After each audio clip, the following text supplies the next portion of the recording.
What's going on, everybody? Welcome to episode 13, the Baker's Dozen show here on the Drayage Junkies. Today, we have a special guest, a fellow hound, a chassis hound to be exact, Mr. John Luis Matheus. And in the news, we're going to be talking about some electric boats. Thought you've heard it all. As the greatest thing since the sale. So be sure to stay tuned. Get ready to crush some cans, kick some cans, ship some cans, and welcome to Drayage Junkies.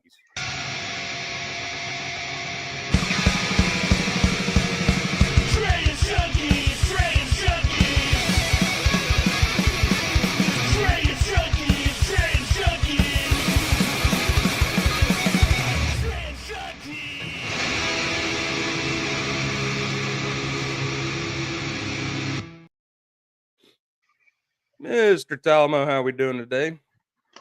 Good afternoon, sir. I felt like I should have changed my name today to like Drayage Hound or something. I mean, I got the Freight Hound, I got the Chassis Hound. I feel left out. I don't feel houndish today. You're too dirty to be a hound, man. Well, how's your week been treating you so far? So far so good. Yeah, and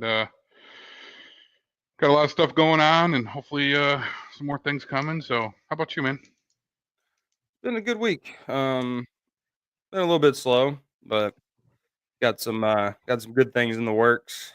Still getting my hands dirty and some new drayage stuff, but other than that, it is a sweltering 95 degrees here. Feels like 105. So, looking forward to losing a bunch of weight just standing outside for 5 minutes. I'm just excited to have John, the Freight Hound or the Chassis Hound, on today because you've heard my hell stories about chassis issues that we've had since the beginning. So I'm excited to have him on and share his stories and everything he's got going on. Yeah, same. But before we get to our guest, go ahead and do some news here. As always, brought to you by truckandnewshub.com. You can come over here to the industry news tab, click on Drayage News, and get all of your news needs. But as mentioned in our intro here today, talking about some electrically powered vessels. Now, this article is really short. It's brought to you by Container News, sourced from truckandnewshub.com. But the Eitzen Group will develop two fully electric 850 TEU feeder vessels with backing from Norway's state decarbonization agency, Enova. Now, each vessel will be equipped with battery packs exceeding 100 megawatt hour.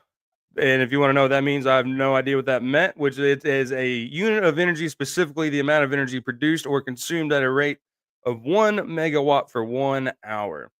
Still don't really know what that means, but it sounds interesting. But in total, Enova plans to support the construction of 7 electric vessels and the installation of charging infrastructure at 4 ports, providing U.S.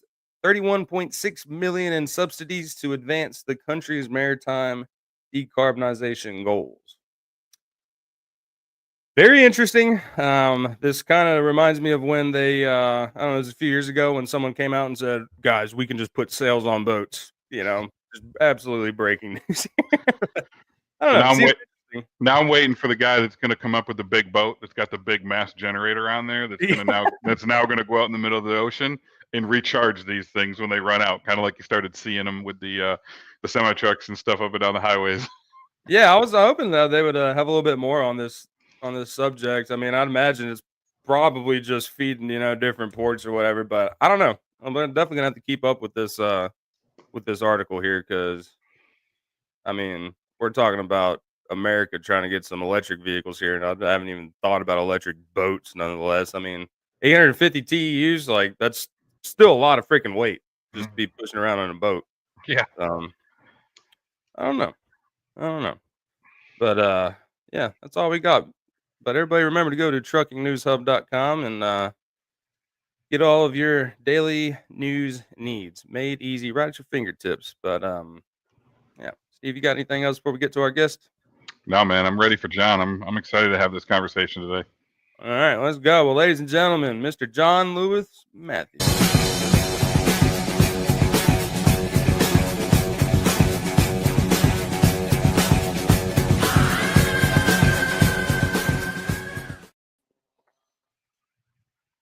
John, how we doing, brother? Doing great. How are y'all doing? Living the dream. Fantastic. Glad to have you here today, sir.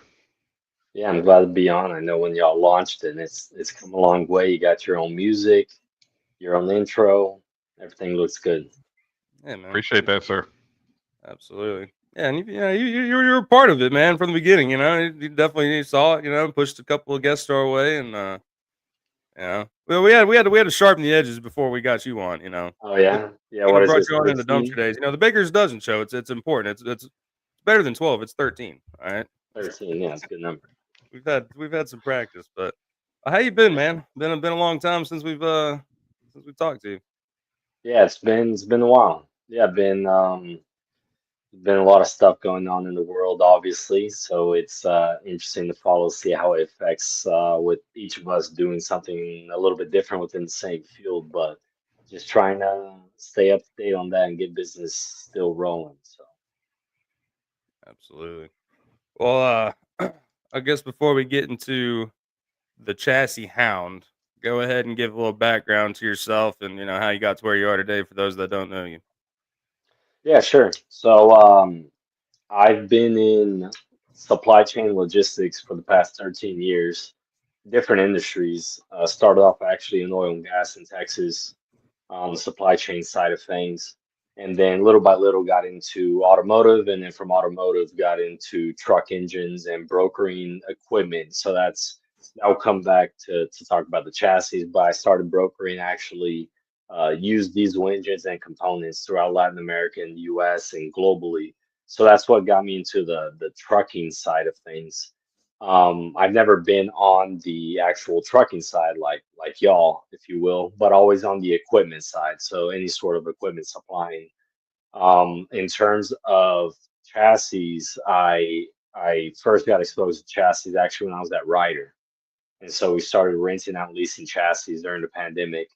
And since then, like my old boss from there says, like you can't seem to get away from those chassis. And so here we are, about 4 to 5 years later, and I'm still dealing with chassis. So there's just something about those, I guess.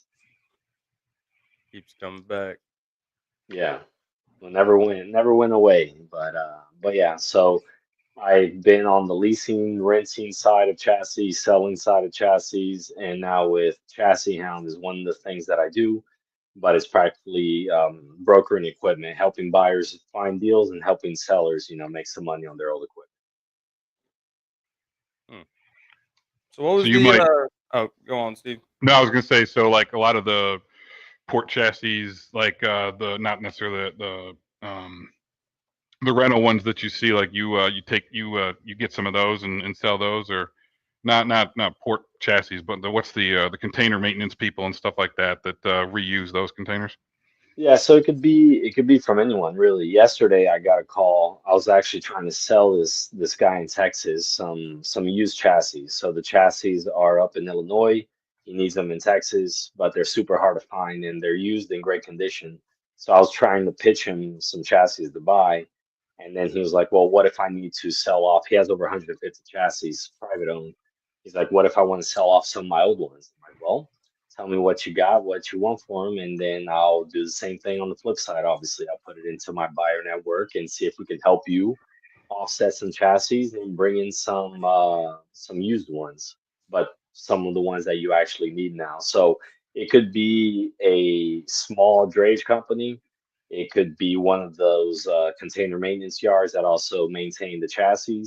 It could be a dealer. It could be whoever, really. I'm pretty agnostic on that front. Whoever I'm able to help. So yeah, it could be large. It could be small. Okay. Now, do you orchestrate any of the kind of the refurb of them, right? Because I mean, some of those are in pretty rough shape, and I know they go through kind of like a refurb process before they get resold. You kind of play a middleman in any of that, or you strictly just, hey, I'm selling it from point A to point B.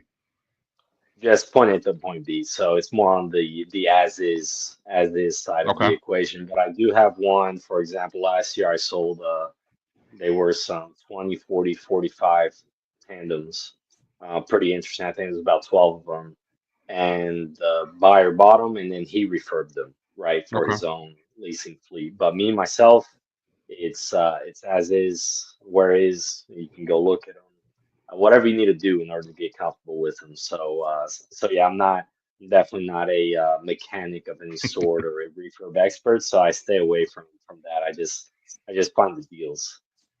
But you're right, there are some from like the '80s that are still sellable, but you should probably go take a look at them. Yeah. Just like with anything, you go buy a car, it's the same thing. Now my company just entered the world of logistics where I had to deal with chassis kind of in 2022, and obviously as the pandemic kind of happened, right, there was a huge shortage of those. So Yeah. before that, has there always been a chassis shortage? Has that always been an issue, or is that something that just kind of happened kind of since maybe the pandemic? So I would say is pretty much since the pandemic, or more so during the pandemic. I remember we had a lot of lease customers looking for chassis during the pandemic, and we had to go find them brand new, and they were actually from Mexico because that was the only option. I went to IANA and I went to every single booth, asking every single factory when they have some, and the lead times were a year out. So during the pandemic, obviously everyone knows what happened with that. But with the chassis, a lot of the chassis got redistributed throughout the U.S. and they ended up more inland, or they were taken from inland. They went to the ports and they never made their way back. So there were some areas that were actually worse off than others. But the shortage was because no one was wanting to sell their used ones, and the US factories were all backed up. So that's when you saw a lot of the influx from import chassis that were trying to fulfill that demand. So it was just everyone was trying to get their hands on whatever they could, right? And that's what caused this whole shortage, if you will. Okay. And I know we'll come back and revisit the import part of it in a little bit, because I actually got a couple questions on that. But what do you got, Hunter? Yeah, so I'm just sitting here looking at your resume, man. This is, I mean, dude, you have worked some crazy jobs out here. I I mean, did a starting fast in, forward. Yeah, on that intro was a fast forward. yeah, man. I mean, you started as a landman intern, and then logistics intern, and then you got in the oil and gas. So, I mean, Yeah. seeing here, obviously, like you said, you've been working, with, more of the equipment side of things. So, like, what kind of, led you into this field of chassis? Like, and I guess start back. I mean, Diesel Core looks like the good place to start here. I mean, a global supplier of automotive trucks and truck cores. What Yeah. was that all about? So that was where I got into more on the brokering equipment. And I say brokering to keep it simple in terms of buying and selling.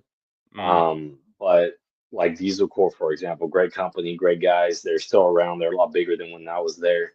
But they source used diesel engine parts and diesel engines, and then they pretty much resell them to remanufacturers without refurbing, because just like Apple wants your iPhone back yeah. so that they can refurb it, and then they'll sell refurbished. So you can either buy new, refurbished, or used, right?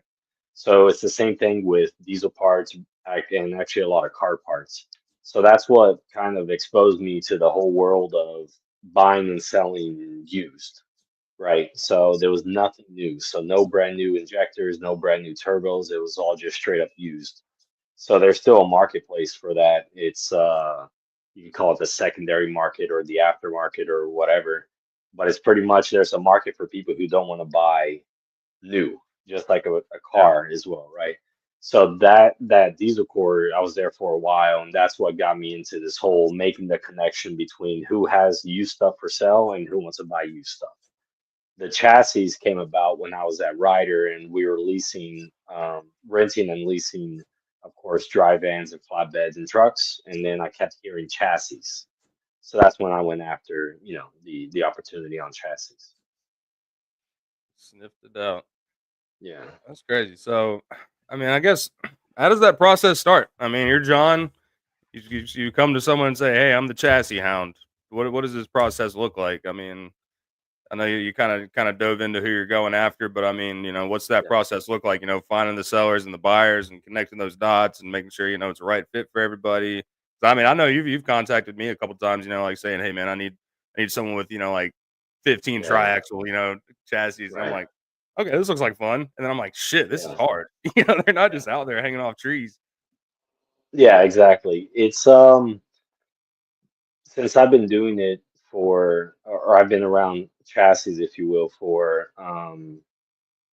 you could say around 4 years now. It took some time to build up that network, just like with anything, Yeah. right? But really, I am going after and asking, what do you need? Right? There's no sense in me pitching you 40-foot tandems if you don't run 40-foot tandems. If all you Yeah. want is 40-45s, why would you buy a 40-foot tandem? So I'm not gonna waste your time and waste my time. So I need to know what do you need, right? Or do you need anything at all? So that's really, as basic as it gets, is just seeing if do you need anything, and if you need something, what do you need, right? And then later, we get into the, do you want it to be new or used, or is there a year range or a price range or location?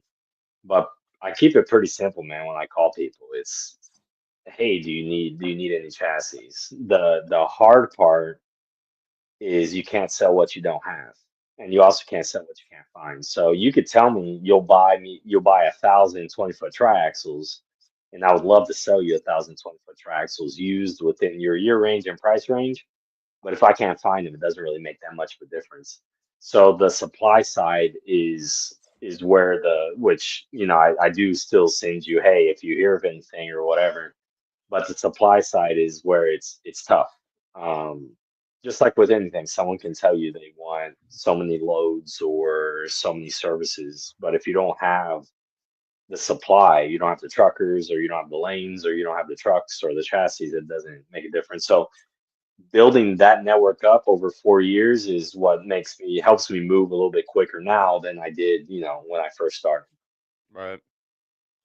Yeah. Well, I know back in 2022, we went and ordered or attempted to order 2 brand new chassis, and it was over a year. You had to put the whole deposit down and all that stuff, and it was over a year wait time before they came in. And then when they were about to come in, they actually came back to us and took the actual price up on them pretty significantly. Oh, really?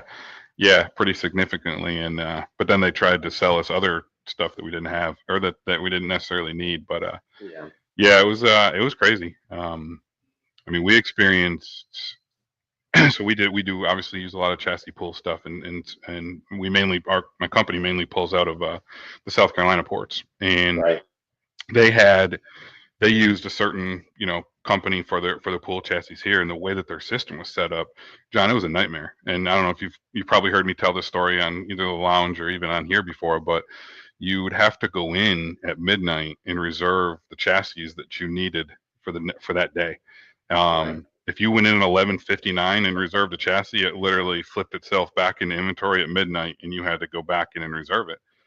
And you only had a few minutes, because literally within a couple minutes they were all taken up, and there was no restriction on them. Like, you didn't have to prove how many loads you had.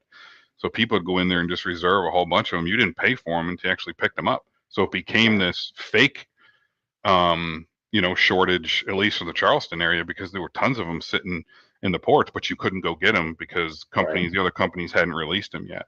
So I literally had to set my alarm every day for 11:50. I'd wake up, I'd sit there by my phone, and as soon as midnight dropped, I'd go in there and try to scoop up what I needed to move for our trucks for that day.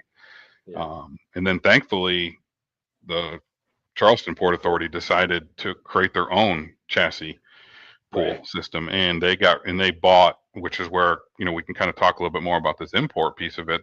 They bought a bunch of chassis, a ton of chassis. I don't even know the number on them, but I know when they started coming in off those ships, I mean, everybody got excited. They were brand new chassis. They had 20s, they had 40s, they had 2040 tries, they had 4045s. I mean, it was great. And when that program launched here, it was game changer, because you couldn't book them.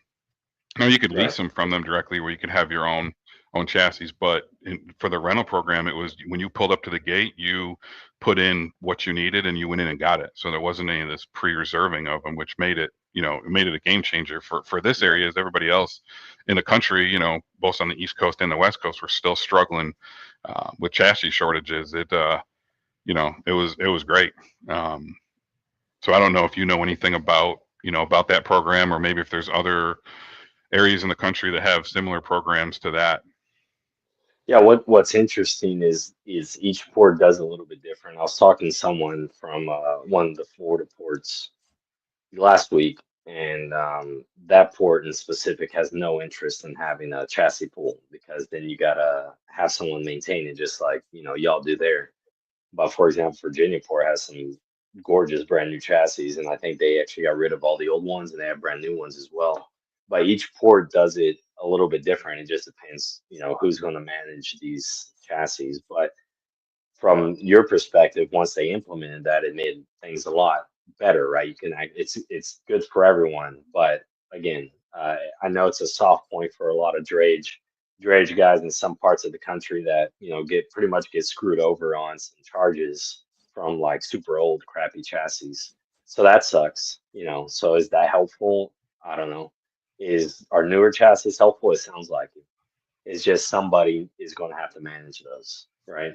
So each port is just completely different with that for sure. Yeah. Yeah, I know that. Oh, sorry. Go ahead, Hunter. I was just about to say, man, I've definitely had some nightmare stories from those chassis pools. I mean, Yeah. bottom of the barrel in the very back, dry rotted tires, man, flashing lights, and it's like, you can take it. That's all we got. And it's like, Yeah. Yeah, terrible. the crazy piece as well, aside from the dangers of that, aside from just getting stuck, but it's pretty dangerous at times, is being charged. Mm-hmm. So obviously when y'all posted this, Andrew commented sarcastically in the comment section about chassis. I think he said least favorite topic in Drage or whatever. It's because he has some very true stories about getting screwed over on chassis charges. And I was in Savannah 3 weeks ago, talking to a drayage carrier there, and it's the same situation. So Pennsylvania, Savannah, somewhere else, these charges are insane for what you're talking about, Hunter. But then they're going to charge you. Yeah. So Once it's off that lot, once it's hooked up, and they're like, oh, we didn't do that. yeah. You can have So all the that's proof in why the it's world. interesting, Steve, to see, like, for me to strategize where I should. I mean, obviously, I have the markets that I deal the most chassis in, but also knowing stuff like that, like you're talking about, if the pool chassis areas ran extremely well, the chances of me selling to a private, fleet is, or some drayage carriers is they're fine with the pool chassis, so why would they buy some, you know? Right. And then there's the people who will always buy, just like trucks. There's the people who only lease, people who only buy, people who do a mix. It's the same thing with the chassis. But when that area is smooth and the pool chassis are great, it's good. I don't sell any chassis there, but it's good. Damn, Andrew. There he is. Today. They need that insurance like you got, Steve. Yeah, I mean that insurance that Charleston does is great. I mean it's $3 a day, and it covers your tires. So if you have an issue with any blowout of the tire, I mean you just call downtime. You give them the chassis number. They come out. They charge you. They bill your card for $300 just in case it's a no show. They get out there and you're not there. But as soon as they replace the tire, they give you back that. But yeah, I mean and it doesn't matter where you're at. I mean we've been all over the place. North Carolina, South Carolina, Florida, all over the place, and they'll come out to you regardless of where you're at. And yeah, so for $3 a day, it's well worth it with that program for their tire replacement. Yeah, $3 a day. Yeah, I'm not going to tell you what you do, but what would be interesting is to bring on one of these pools, if you will, that are causing all these issues to have an open conversation. I don't know if they'd be willing to. They're kind of on the larger company side of things, Right. but it'd be worth it. I would say to bring. I don't know how many guests you can have on here, but imagine having an open conversation to come up with some sort of solution. Because, like I said, what Andrew just posted there in Savannah, my buddy there, who's a drayage carrier, he showed me an invoice as well of something very similar, and apparently he's going to fight it. So just like Andrew has talked about as well and done. So how does it get solved in terms of the chassis pool? I have no idea. Well, But to Andrew's, would they be open to conversing? I don't know if they'd be open to talk. Yeah, I'm going to throw it back up again, right? Because I mean, when we're in that old pool system, and I feel for the carriers across the country that are still in system like that. especially the ones that truly don't care and they're just in it 100% for the money. I mean, you do feel like you're being held hostage, right? Like Hunter was saying, you pull in there and you're inspecting these things the best you can. Actually, that's how I got introduced to actually our sponsor of the show, the ProDriver project with the pigtail wedge, because I mean those things were trash, right? And we needed that wedge to be able to put in there so that at least we can stop our lights from flickering, right? I mean, handles were falling off these things. I mean, tires were just a mess. You constantly had to take like pictures of the condition of that stuff before you pulled it out to give yourself some kind of a fighting chance that when they try to come back to you, I mean, these things would be beat to shit. I mean, they'd be beat to hell, and you'd pull back in for an inspection, and they try to flag you for something that a damage that had rust all over it that you could tell had been there for years, but they were trying to claim that you just did it when you just picked this thing up a day ago. It was. But I get it, right? I mean, it's a business, and just like any business, some people do have a legit business, and some people have a shady business. So, not saying that who those people are, but just there is different types of businesses and how you run it. Well, I wonder if y'all can get through and bring them on. I wouldn't be on the other side of the convo, and you're probably a good person to talk to. But it's a matter of how does it get fixed, right? And some people don't want to fix it. Maybe. Yeah, if you're making money off of it, some people don't. I mean, that's just same with the steamship lines now with all these shortened detention charges and all this stuff. Sometimes it's just about making money and not necessarily about doing the right thing. Right. Well, hey, real quick, Steve, you wanna do our sponsor break? Oh, sure. So we're gonna do our sponsor break today a little bit more professional, just because I just like to have fun with this stuff. So we're gonna stop for a second. You have some gentle music, upbeat music in the background, and the announcer says, "And now a word from our partner that keeps business moving, SureLine Capital." In today's fast-paced world, cash flow is king. But in your business, if your business relies on invoicing that takes 30, 60, or even 90 days to pay, you know the struggles. That's where SureLine Capital steps in. SureLine Capital offers factoring and accounts receivable financing, giving you quick access to your cash you've already earned. Imagine turning your outstanding invoices into working capital in less than 24 hours. When you're a startup, if you're a startup or a well-established company, SureLine Capital understands your needs. They'll handle your invoicing, the billing, and even the awkward collection calls, freeing you up to do what you do best, growing your business. With SureLine, you get rapid funding, money in your accounts often the same day. Easy application, a streamlined 2-second process to get this thing uploaded in the system. Flexibility, you choose the invoices you factor when you need the cash. Transparent fees, there's no hidden fees with SureLine Capital. There's no early termination fees. I'll go into that in a second. Personalized service, you're always dealing with the owner, ensuring tailored solutions. Don't let slow paying invoices hold your business back. Get a SureLine to your capital needs with SureLine Capital. Visit SureLineCapital.com today to learn more and see how they can help your business thrive. The SureLineCapital.com, securing your future, one invoice at a time. And you've heard me say it so many times before. It is a family-owned and operated company that you will be extremely happy by switching to SureLine. Because like the motto says, it's a sure thing with SureLine. That was beautiful, Steve. And hey, if you got flickering trailer lights, that's a DOT violation waiting to happen. All right. Now, the pigtail wedge from ProDriver Project is a simple, keyword there, simple American-made fix that keeps your 7-way plug snug and your lights steady. No tools, no rewiring, just plug in and drive on. You can get yours at ProDriverProject.com today and stop chasing those electrical ghosts. Now, if you go there and you get it in your basket, be sure to use code Junkies for 10% off. And if you want a little demo of this, here you go. You climb up here, you plug in your electrical cord, and I use the pigtail wedge. Ties in to one of the pull holes so you don't lose it. It's always there. And after you plug in the pigtail, You plug in the wedge, just like that. Fixes flickering trailer lights on most trailers. You can find us at ProDriverProject.com or store2.ProDriverProject.com. Thank you for that patience there, John. We're trying out some new things here. Have you ever heard about the pigtail wedge? Cool. You heard about this? You seen this? No, I mean, I may buy one. It's pretty Dude, convincing. the best $10 awesome. you will ever spend. I mean, especially when you're dealing with, it's one thing if you're an over-the-road driver. Not saying that it can't happen with those too, right? But if you have your trailer with you at all times, where you're always looking at, inspecting, every in and out with that trailer, that's one thing. But when you're in and out of port chassis and you're changing them up all the time, and you need, there you go, the best $10 you will ever spend.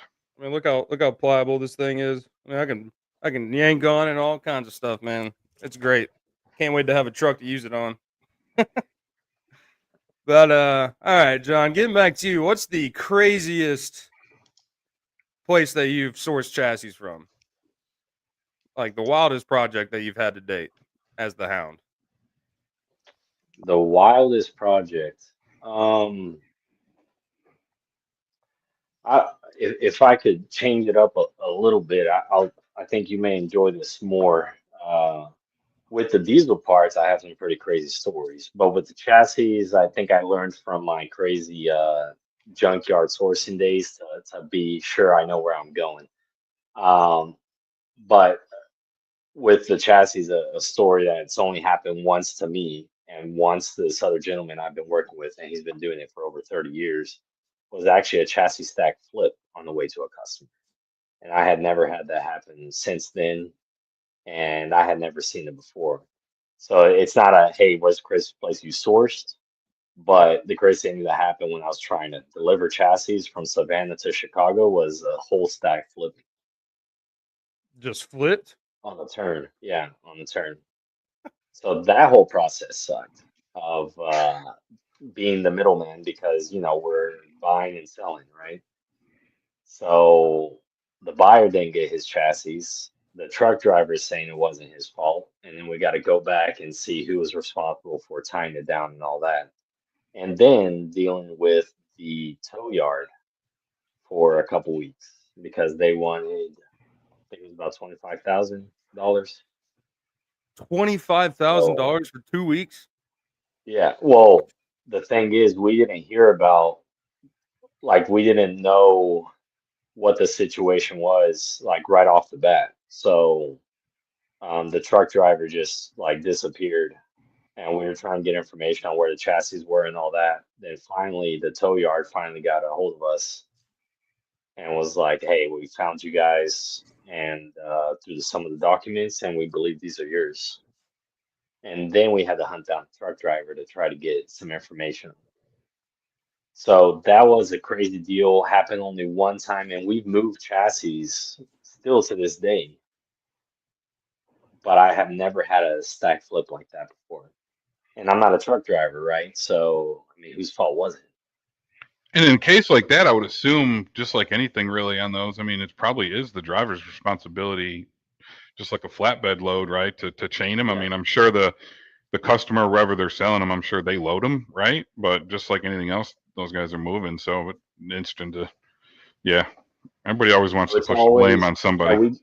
Yeah, we did it through a broker, and the broker, I mean, he's great. The freight broker that we dealt with, he's really, really good. And for us, it could be like Steve, say you sell a stack of chassis. This case, for example, you stack them, but Hunter, if you're the driver, you got to come with your chains and binders.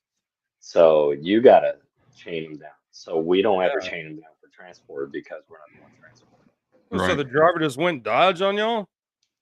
Pretty much. And finally, after I got a hold of him, the buyer, of course, was pissed. Thankfully, we sold him, I think, 3 stacks. So 2 arrived, and then we're dealing with 1. And we're obviously trying to make it right with the buyer, and rightfully so. He's saying he's not going to pay anything additional because he didn't do it. And he's right. Technically, they're his and they're not ours, but we wanted to make it right. That's just the way we do things without screwing ourselves and screwing others. But the buyer ended up not paying a penny more and we got together between me, my business partner, the broker, and we split. Like I had to negotiate with the tow yard, which was that was pretty fun. I already knew how that was going to go. I think I got it down like $6,000 or something. But yeah, they really did not care. Obviously, they did not care. And the truck was still there, so the truck driver left his truck as well. So He when I left got his all the truck? truck, yeah, the truck turned, right? So it was on the turn, and the chassis stack flipped, and it turned the truck as well. But And he the just tow left. yard had, well, I'm saying I don't know about the scene, but I'm saying Oh, when the tow that's yard what called I was me, just imagining the truck flip dude hopped no, out and started I don't know walking about down the the road. scene. But when the tow yard called me, they were like, "How about this truck?" And I'm like, I don't know. It's not my truck. I'm not too sure what you're going to do with it. I just need to know about the chassis stack. But they were wanting someone to pay for all of it, and So so I I just went a lot of so I just have to ask. Well, I didn't mean to cut you off at all, but I just had to ask. Like, and you yeah. just mentioned, you and your business partner and the broker. There was no mention of. I mean, truck. We carry insurance for that exact reason, right? For accidents. I mean, we pay as a carrier. We have we pay a lot in insurance. Like that didn't become like an insurance claim for them. Like they didn't have any responsibility in this at all. Like you three, the broker, you and your business partner, the ones that got screwed in this. Like they didn't have to come to the table Yeah, for well, anything with no, this. yeah, we did get screwed, and this was like 2, 3 years ago. I remember the exact. I got a hold of his insurance company, but of course, to me, they weren't able to have too much of a conversation in detail, right? Because I'm not the owner of the equipment. I'm just the guy who sold them, and the transporter is transporting them. So there was something about. I remember the truck driver or the company owner was saying that he filed a claim, and I think the insurance was able to tell me the status of it, but they couldn't give me details. So pretty much there was something going on with the insurance to where I don't even know what this guy ended up doing. I got so mad at him after I mean, hey, no one wants to cough up money, right? Mm-hmm. But after I realized that there's no sense in arguing with him, and I wasn't going to get anything out of it, I just left them be because there's nothing else that we can do. And also, again, I'm not the buyer, right? So I'm not on any sort of Right. ownership of anything. I'm just trying to facilitate the deal because we're involved. We could have easily said, "Hey guys, sorry about that, good luck," but we didn't. So there was something that happened with the insurance to where it just was super sketchy, like very sketchy, and the insurance wasn't wanting to help. I mean, I have my own opinion about insurance companies. I think I'll stay quiet about that. But no one was helpful, of course. No one was helpful aside from us. Man, Sounds like a claim. right. I got my mind's just going in circles. I got so many things. I'm like, how's the broker dispatch him if he didn't have the accurate? I mean, just makes you think of so many crazy things that happen out there. And I mean, last year I think I sold I don't know, close to 500 chassis, and a lot of those are transported. So again, never had it happen ever again. But it was on like one of my first deals with my new company, Chassis Hound. So I guess it's just one of those that you gotta do what's right. And yeah, we got screwed a little bit, but I do believe in some sort of karma. So oh yeah. Take it on the chin, that one keep on sucks. trucking. So that was a long answer to your question there. But, Dude, that's crazy. I mean, that was a super sucky situation. Everything else that we do is so smooth. The other day, a gentleman bought some chassis from us. We shipped them halfway across the country within like 4 days. Very smooth, and it was several stacks. So nice. I don't mean to scare any potential buyers or sellers. Hey, dude, I'd buy from you from that story. I mean, boots on the ground, dude. Because like what you were talking about, what you were doing there. I mean, that really is the broker's job there. He facilitated the move, right? Man, that driver. I mean, that driver should have just gone slower. Like every driver I've talked to, it's like it's easy, just drive the speed limit and slow the down. driver said it was the yard's fault. The yard that he picked him up. Yard puts him on the trailer. I wish I should have recorded my conversations with the tow yard because Yeah, dude, I was about to say, man, it's getting me wanting to start up Tow Truck Tuesday again. Yeah, in Portuguese, in Brazil, there's a saying. There might be one in English as well. You gotta cry a little bit. Do a little bit of whine to get what you need. It was some negotiating with them for sure, even though they really don't give a shit. Yeah. Well, I mean, those tow yards. I mean, if you don't pick it up, they take that to auction. So I mean, in their case, they had a truck, all kinds of parts, 3 new chassis. It might have a little dent and dings, but we're already talking about the chassis pools. How bad can it be? Still brand new, pretty much.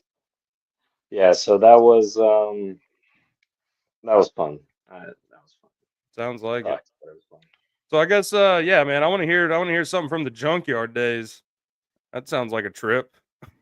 Yeah, that was.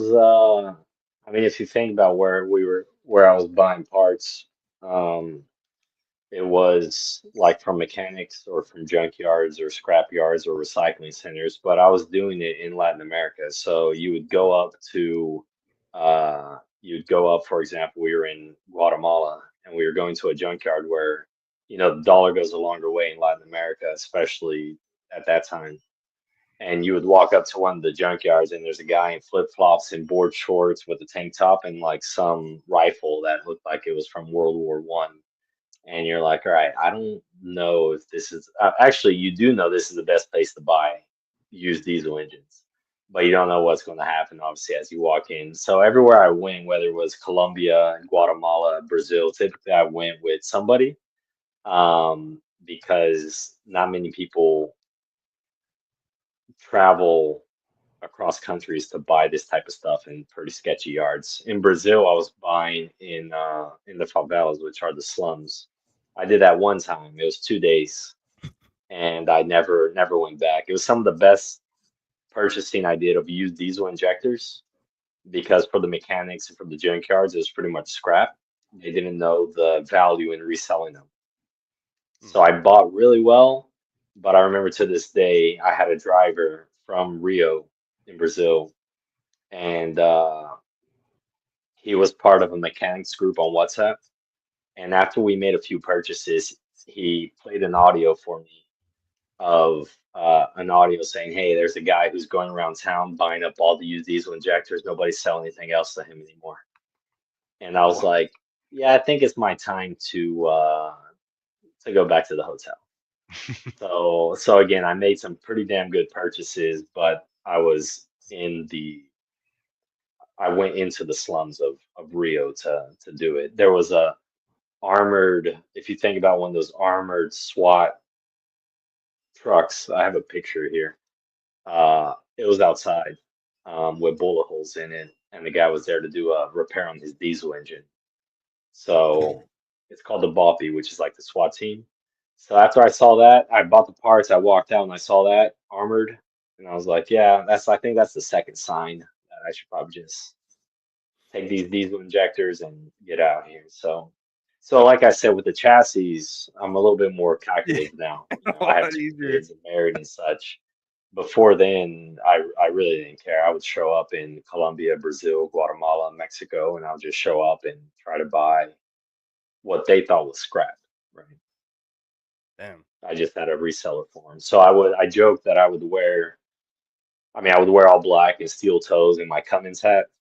And then the next week I'll put on a suit and tie and then go resell them to like Cummins and Detroit Diesel and all the guys who made them 20 years ago. So that was fun. But yeah, I say that because now I'm a little bit more careful, I guess. Yeah, I mean, I can imagine it's a cakewalk now compared to going to that. Well, I mean, one more day out there, brother, we might not be having this conversation.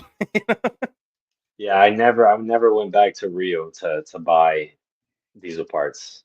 I'll tell you that. But again, it was a pretty good purchase. That's crazy though, man. I mean, that's nuts. I bet that was fun though. Like, bet you saw some crazy shit out there. Yeah, that's just 2 quick stories. But yeah, when you go to, I mean, even in the US, I would show up to some places and some very, very well sophisticated recycling centers, and then other ones that it's kind of like Yeah, I'm not gonna ask too many questions. I just, just give me an invoice and let me pay for these and be on my way.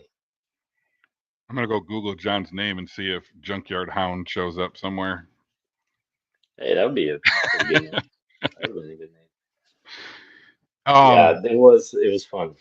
So I wanted to ask you a question, kind of back to the Charleston port and the new chassis they have there. So I know you know a little bit about this.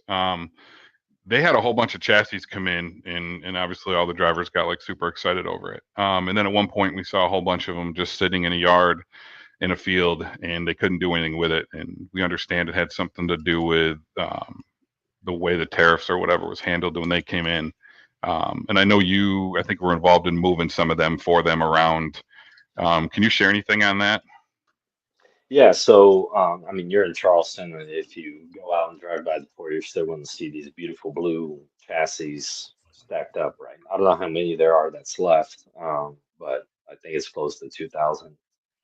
But beforehand, I don't know how many there were on the first two purchases and such, but it was easily over 2,000.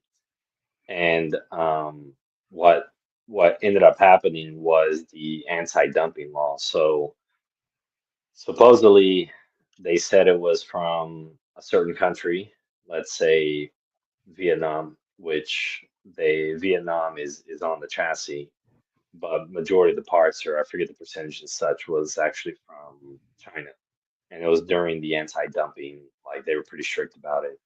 So without blaming and saying who did what, pretty much chassis were sold, imported, documented incorrectly, and so they practically were seized and not allowed to be used. Even to this day, several years later, let's say 3, 4 years later, they're still not able to be used or even sold within the US. So it goes back to the anti-dumping. So that sucked. That was a lot of money. Um, and it caused a lot of, still to this day, and I'm sure the case isn't over yet. So it sucks, right? It just sucks. But obviously, it's pretty obvious who got more screwed in that deal. Yeah. And it was a lot of money. Yeah. Like a lot of money. But that was during the time, like you were talking about the year lead time and such on chassis. Mm-hmm.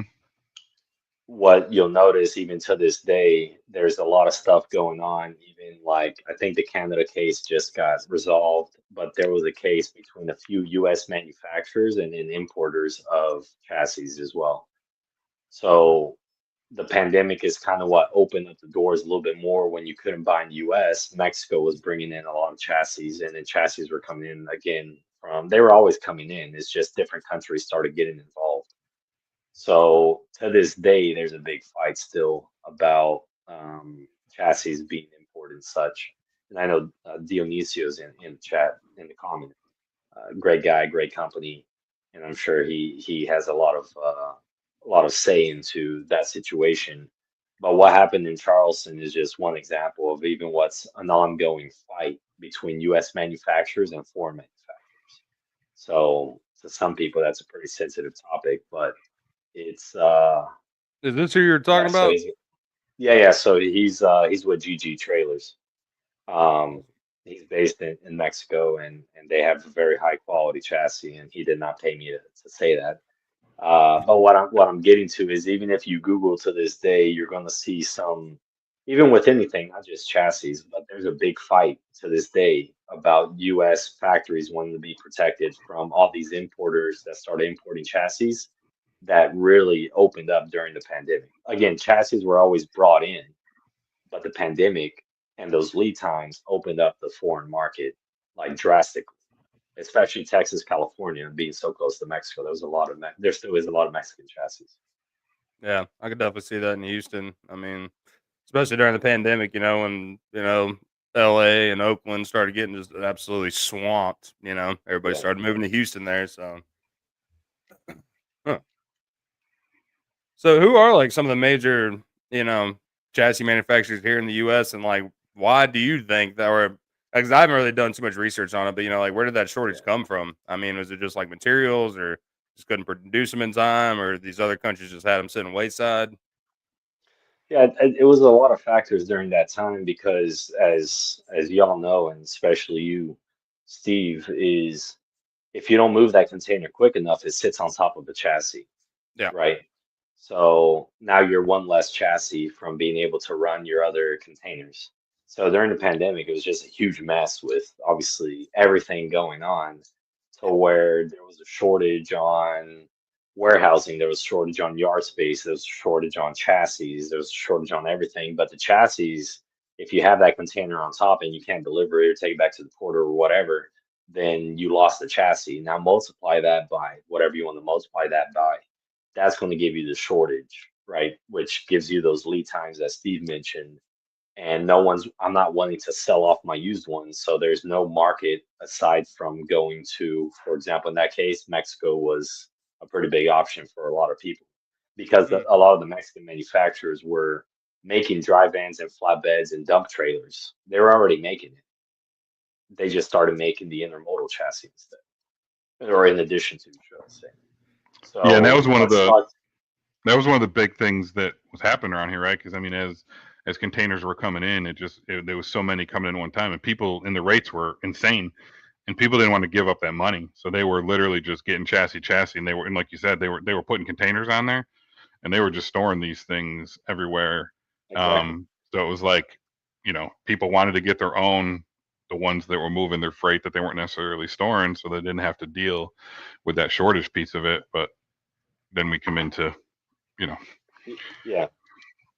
And if you think of those inland ports like Memphis and such, a lot of the chassis during the pandemic, the large leasing companies took them to the ports, Yep. but they never went back. So there were some inland ports, if you will, that were in even a bigger shortage than the people who were in by the big ports.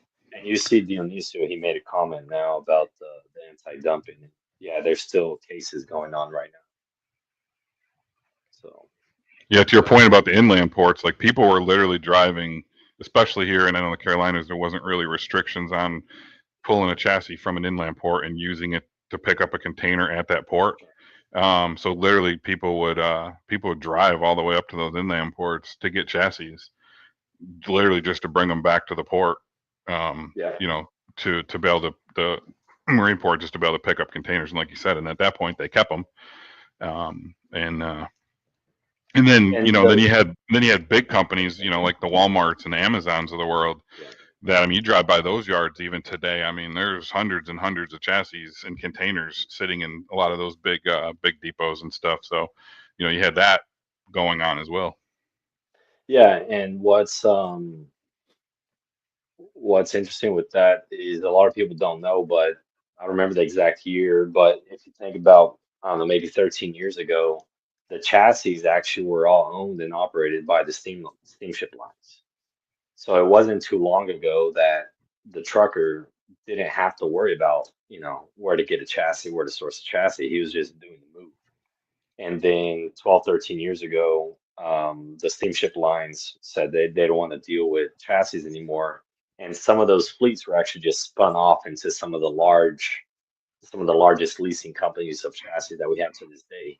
But what I'm getting to is it's not too long ago that everything was just, I'm not saying it was perfect, but Yeah. the No, I trucker didn't mean, have dude, to I worry remember about it. like 6, 7 years ago when I first got my start in it, Evergreen still provided chassis at that point. And I know it was out in Long Exactly. Beach, but when I heard that they, were not griping, I got no charges from them, nothing. I was like, wow, it can be this easy. And then, you get to the pools, and it's like, this sucks. I hate this.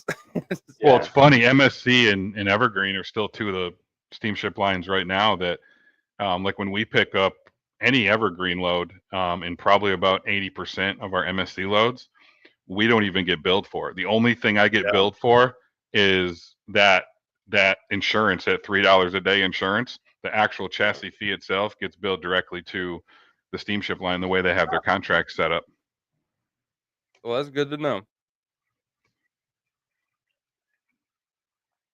Oh, am I frozen? No.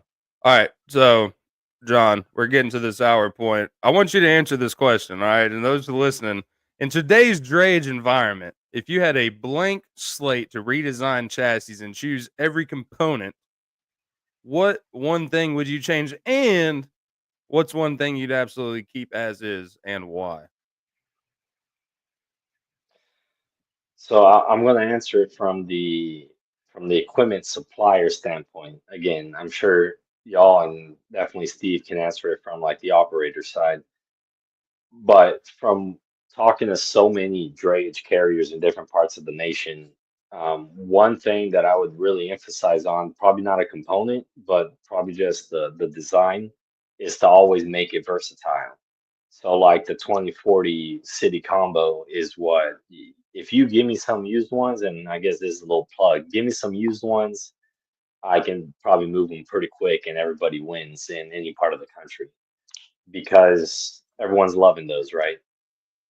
Even if you don't do too much 20, you have that option to go drop off a 40 and the driver can put it into the chassis to a 20, pick up a 20. So again, I don't know if it's any one component because I'm not mechanic enough to speak to that, but I would make pretty much every chassis versatile and have it some sort of a combination between the sizes. And I think that's what a lot of people are wanting these days. So y'all may have some inputs again from like the operator side, but that's one thing I would change in terms of redesigning the chassis or just streamlining the chassis. Yeah. One plug out to one of our guests, Lindell with Paperboy Trucking.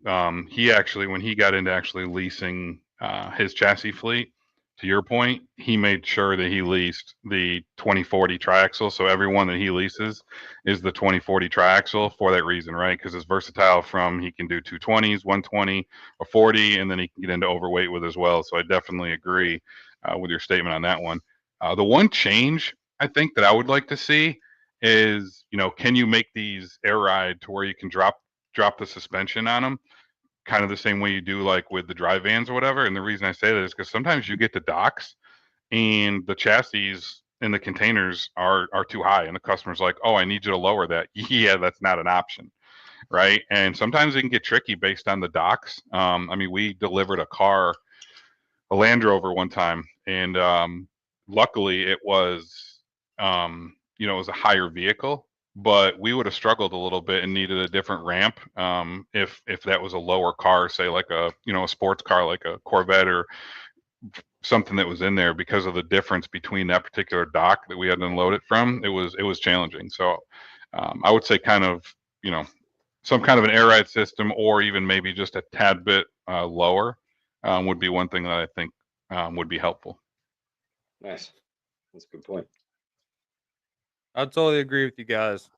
I don't deal with chassis enough to give a solid answer there, but well, John, you have been a great guest, man, and definitely gonna have to get you back on at some point. But before we chop out here, go on and give yourself some plugs, man. I know you're starting the what is it, the South Florida Transportation Club? You've been heading that up here as of late. Is he there? He's on mute. You're on mute, John. Oh, I think his AirPods died. There we go. Good? Yeah. All right. Did you hear that? Did you hear that last question? No. Oh, okay. So I was saying, you've been a great guest. Definitely gonna have to get you back on again. But go on and give yourself some plugs. I know you recently started up the what is it, the South Florida Transportation Club down there in Miami. Yeah. What's going on with that, man? It looks like a good time. I'm gonna have to come down there. Yeah, it's another excuse to get down to Miami, right? But it's something that was missing here. I've always been part of logistics networking groups in Houston and Dallas and Jacksonville. And I know New York has a great group. Chicago has a couple groups, actually. So it's something that was missing down here. So the South Florida Logistics Club, I always tell everyone who gets involved, is this is something we're creating for us to take advantage of in a good sense, right? I'm going to add a community aspect to it pretty soon. But it's been great. We've been getting together, and there's going to be some more elements to it. But yeah, it's a networking group, referral group. If you need a resource, it's for that as well. So that's been fun. And then also I'll do a plug into the industrial real estate side of things. And that's something that I do as well. So if there's any needs on there in terms of yards or warehousing, that's something I can help take care of in addition to the chassis. So. And you do cold storage still, right? Yeah. So I had a meeting there this morning as well. So it's a great group down here in Miami that they own the business, they own the building, and so yeah, I still do some cold storage with them, primarily on the frozen side of things. So what I like to say is, thankfully throughout the 13 years, I've built up a big network, and you'll see me post about this. I want people to take advantage of it because that's the whole point of it, right? So yeah, if someone needs something with anything that y'all do, I send them your way. If somebody needs something with cold storage or real estate or chassis or whatever, I want to be that one-stop shop resource. So awesome. And the last thing, what truck shows out there, what events do you go to that are drayage driven, and where can we find you at out there? Because Steve and I are starting this drayage movement. I don't know if you tuned in last week on SiriusXM. We absolutely dropped the bomb on the nation about the importance of the bloodline of America, which is drayage, and the representation of it. You're the chassis hound, man. So where are you seeing this at? I mean, do y'all have shows down there in Florida that are drayage driven, or have you heard anything about this? Because we're trying to find it. Yeah, so there's a few, and I can send it to y'all, but there's a few that are port driven. So Charleston had one a couple months ago that was huge. I was actually thinking about going. I didn't end up going, but there's a lot of, if you pick Houston and Charleston and some of these other cities, they're going to have these local regional ones. Of course, in Florida, any logistics expo you go to is going to have a drayage aspect to it because it's all ports practically, right? But of course, the largest intermodal one is IANA. Chicago Inland Distribution is another event that's humongous as well.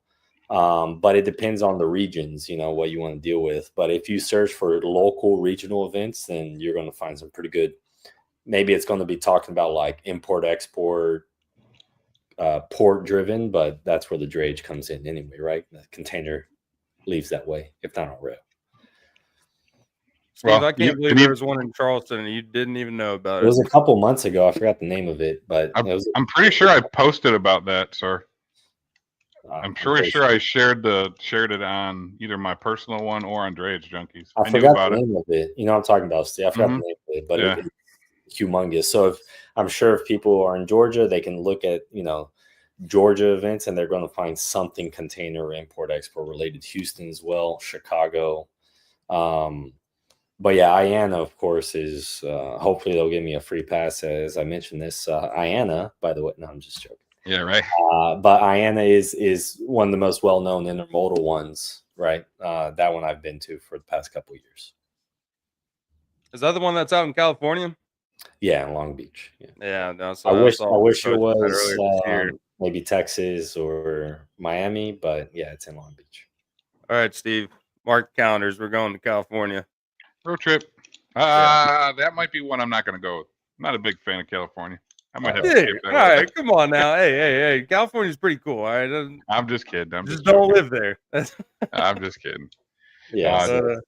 John, I really appreciate you. I mean, just your knowledge that you've shared. I mean, you were instrumental in us, when we first started talking about starting the show, introducing us to some guests, introducing us to the Drayage Network -USA. That you, I think there's about 400 members or whatever on that. That's on the group that's on LinkedIn. Yeah, I mean, just your knowledge. I mean, just having you as a resource when questions come up. I'm very, very grateful to call you a friend on that one, sir. I appreciate it. It's what I'm here for. So any way I can help. Yeah. Well, hey, John, you're now a member of the Drayage Junkies Club. All right. Perfect. Term of endearment, brother. So anytime you come on, updates with Chassis Hound, or you need some help with any of your stuff, you're always welcome. Like Steve said, you are a dear friend to us, and can't wait to see where things go for both of us. But sounds good. Everybody tuning in, thank you so much for watching. If you're just now checking in, if you checked in a little bit late, be sure to go back, watch the show. Check out our homeboy down here, Mr. John Luis Matheus. If you need a connection, he is your guy. If you need chassis, he is absolutely your guy. So next week we don't have a guest planned yet. It's just surprise as always. So be sure to tune in at 12 o'clock Central Time. Actually, I'm going to take that back. Steve, what is next week? Next week is the first. I was about to say, what are you talking about? See, I'm so excited, man, because I have to exit it out of my mind, or else I'll get too pumped and I won't be able to sleep until the show. But we're going to have a whole barrage of former and current U.S. Coast Guard members, and this is going to be a crazy show. If y'all didn't watch a couple weeks ago, we had Dan Hendricks on telling stories about doing ship inspections on yachts, cargo ships, port inspections. Hey, we watched that video of dogs jumping out of helicopters, sniffing around boats. So it'll be a damn good show, dude. I'm pumped for that one. We're gonna start that one at 11 o'clock Central Time. This is probably gonna be a 2-hour show. Maybe more. Maybe more. Don't plan on going back to work after lunch break, Hunter. Yeah, I might have to take a half day on that one. Yeah. But yeah, well, hey, shout out again to our sponsors, SureLine Capital, sure fine way to get your finances done right and get your capital set up. And then, hey, also shout out to ProDriver Project. Go check out Robert Patterson, driver by trade, but he's just out here helping out the community. So go to ProDriverProject.com, get you a whole buttload, get a container load of those pigtails, because I think after 100 you get 10% off, and you can use code Junkies at checkout for an additional 10% off. But until next time, stay junky, kick them cans, crush them cans, ship them cans. This is the Drayage Junkies.